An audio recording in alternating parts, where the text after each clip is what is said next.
அன்பிற்குரிய சகோதர சகோதரிகளே, இன்று முஸ்லிம் அல்லாத மக்களால் பொங்கல் கொண்டாடப்பட்டு கொண்டிருக்கிறது. பொங்கலை பொறுத்தவரை அது இஸ்லாமிய வழிபாடுகளுக்கு உகந்ததல்ல, நேர் எதிரானது.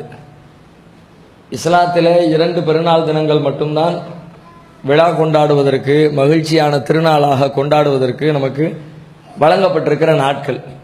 நோன்பு பெருநாளும் ஹஜ் பெருநாளும் மட்டும்தான். இவை அல்லாத வழிபாடுகள், திருவிழாக்கள் என்று இஸ்லாத்திலே எந்த திருவிழாவும் கிடையாது. ஆனால் இந்த பொங்கலை பொறுத்தவரை இதை பற்றி முஸ்லீம் அல்லாத மக்கள் சொல்லுகிற வார்த்தைகளை சில பேர் தவறாக விளங்கி கொண்டு, அதை உண்மை என்று நம்பிக்கொண்டு, அது போன்ற வழிபாடுகளில் பங்கெடுக்கிற முஸ்லீம்களையும் பார்க்க முடிகிறது. குறிப்பாக பொங்கல் என்று சொன்னால் அதை தமிழர் திருநாள் என்று வார்த்தையை மாற்றியிருக்கிறார்கள். அது இந்துக்களுடைய வழிபாடு என்று சொன்னால் நம்மெல்லாம் முஸ்லீம்னு விலகிடுவார். ஒரு கிறிஸ்தவருடைய பண்டிகை என்று சொன்னால் நம்ம முஸ்லீமுடைய பண்டிகை இல்லைன்றுவாங்க.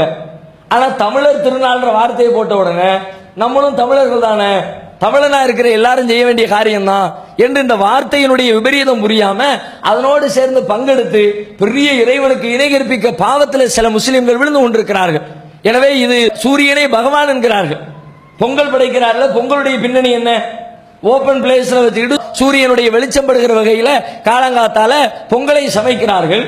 அது சூரியனால தான் நமக்கு விவசாயம் கிடைக்குது, சூரியனால தான் பல நன்மைகள் கிடைக்குது, சாப்பாடு கிடைக்குது. எனவே நாங்கள் சூரியனை வழிபடுறோம் என்பதுதான் அதனுடைய பின்னணி. இதையெல்லாம் விளங்காம ஏதோ சோறாக்கி சமைத்து திங்கிறோங்கிற பேர்ல முஸ்லிம்களும் பல கிராமங்கள்ல பொங்கல் பண்டிகைகள் சில பேர் விவரம் இல்லாமல் கொண்டாடி கொண்டிருக்கிறார்கள். அது இஸ்லாத்திலே இறைவனுக்கு பிடிக்காத, இணை கற்பிக்கிற பெரும்பாவம் என்பதை விளங்கிக் கொள்ள வேண்டும். அது மட்டும் இல்லாமல் அரசாங்கத்துடைய சார்பில் தமிழகத்திலே கடந்த திமுக ஆட்சியின் பொழுது சமத்துவ பொங்கல் அரசு நிறுவனங்களில், அரசுடைய பள்ளிக்கூடங்களில், கல்லூரிகளில், இன்னபிற அரசு அலுவலகங்களில் சமத்துவ பொங்கல் கொண்டாட வேண்டும் என்று சொல்லி ஒரு அறிவிப்பை வெளியிட்டார்கள். அதனுடைய பின் தொடர்ச்சியாக தற்பொழுதும் அந்த அறிவிப்பு வெளியிடப்பட்டிருக்கிறது.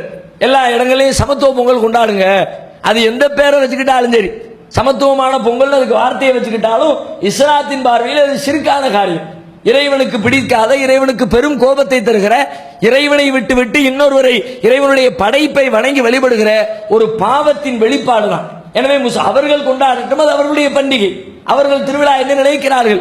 அதிலே நாம குறுக்கிட வேண்டிய தேவையில்லை. ஆனால் முஸ்லீம்களை பொறுத்தவரை நாம் இப்படித்தான் இருக்க வேண்டும் என்று கற்றுத்தரப்பட்டு விட்டதற்கு பிறகு அதற்கு மாற்றமாக செய்வது நாளை மறுமை வாழ்க்கையை பாழாக்கிவிடும். குறிப்பாக பள்ளிக்கூடங்களில், கல்லூரிகளில் மாணவ மாணவியர்களை எல்லாம் இதில் பங்கேற்குமாறு அழைப்பு விடுக்கிறார்கள்.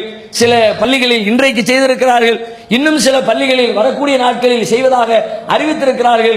அது என்றைக்கு நம்முடைய குழந்தைகள் படிக்கிற பள்ளி கல்லூரிகளாக இருந்தால் என்றைக்கு அதை நடத்துவதற்கு திட்டமிட்டிருக்கிறார்களோ அந்த தினத்தில் நம்முடைய குழந்தைகளை அந்த நிகழ்ச்சிக்கு அனுப்பாமல் தவிர்த்துக் கொள்வது அவர்களுடைய ஈமானை பாதுகாப்பதற்கு வழிவகுக்கும். அல்லாஹ் ரப்புல் ஆலமீன் அதன்படி பேணி நடக்கிற நன்மக்களாக நம் அனைவரையும் ஆக்கி அருள்வானாக.